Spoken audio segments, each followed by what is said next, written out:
Bonjour, je voulais faire une petite vidéo sur les suppléments et la base de l'alimentation par rapport aux chevaux. Je suis accompagnée des beaux petits frisons ici à la ferme des Sources. J'aimerais ça vous parler un petit peu de comment ça fonctionne. Moi, je trime depuis 11 ans déjà. Puis tout ce qu'on voit sur le cheval, on le voit transparaître dans le pied. C'est automatique, problématique de position, d'alimentation, c'est sûr qu'on le voit dans la repousse du pied. Donc, souvent, je vais poser la question à ma clientèle, est-ce que le cheval reçoit des CMV, donc des compléments vitamines minéraux, de façon régulière? Est-ce que c'est en quantité suffisante et en bonne qualité aussi? Il y a des qualités en lien avec les ratios. Mettons, calcium-phosphore, il faut que le ratio soit adéquat pour être efficace dans le corps du cheval. C'est de vérifier si la quantité et la qualité des vitamines minéraux est adéquate. Donc, ici au Québec, on n'a pas de sélénium naturellement dans le sol ou en tout cas très peu dans le foin. Il faut donc supplémenter avec un complément de vitamines minéraux adéquat. On appelle ça des CMV. La différence entre le CMV et de la moulée, c'est que la moulée va être là pour remplir une problématique de calories. Donc, un cheval qui va être trop maigre, on va avec la côte de chair, on va passer les doigts ici sur les côtes et voir si on sent bien les côtes. Donc, ici, sur ce magnifique frison, les côtes sont quand même loin.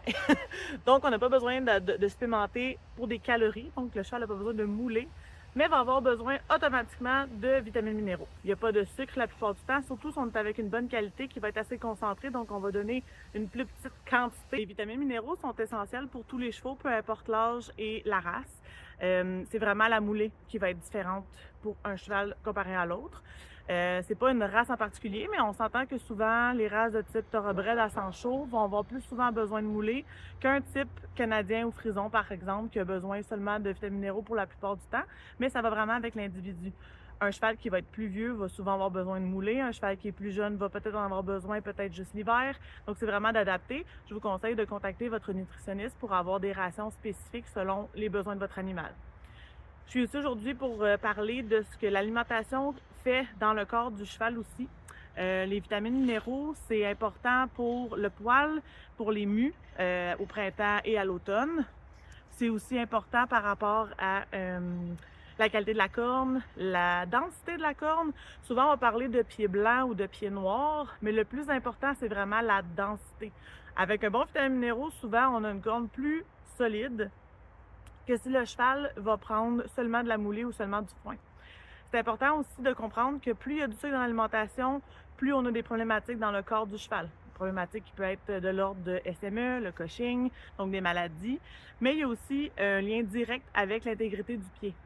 Un cheval qui va manger trop de sucre va avoir souvent des problématiques de séparation de ligne blanche, donc de sensibilité. On s'en va vers une laminite, une fourbure, des abcès. Il y a beaucoup d'abcès que les gens pensent que c'est automatiquement dû à un corps étranger qui rentre dans le pied, mais 95% du temps, c'est lié à l'alimentation.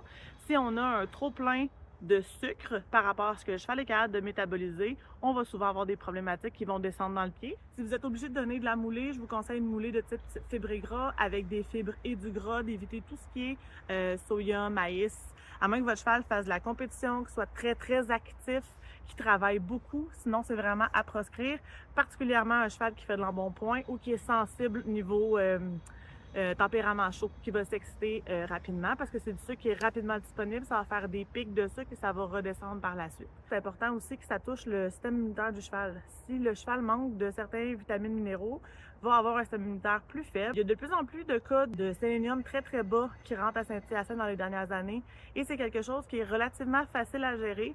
Oui, il y a la problématique que le cheval puisse mal absorber ses vitamines minéraux. Ce sera autre chose aussi à adresser avec le vétérinaire et la nutritionniste. Mais la plupart du temps, un cheval qui va recevoir une bonne qualité et une bonne quantité de vitamines minéraux a un très bon système immunitaire et est capable de fonctionner très bien dans sa vie sans autres problématiques. Il est aussi possible d'allier la nutrition à l'énergétique.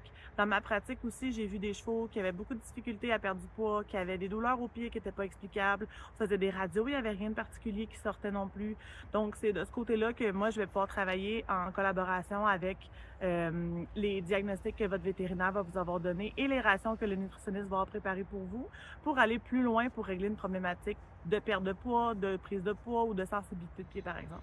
J'espère que vous en avez appris aujourd'hui sur les compléments de vitamines minéraux, donc les CMV, par rapport à la moulée et que vous savez maintenant la différence.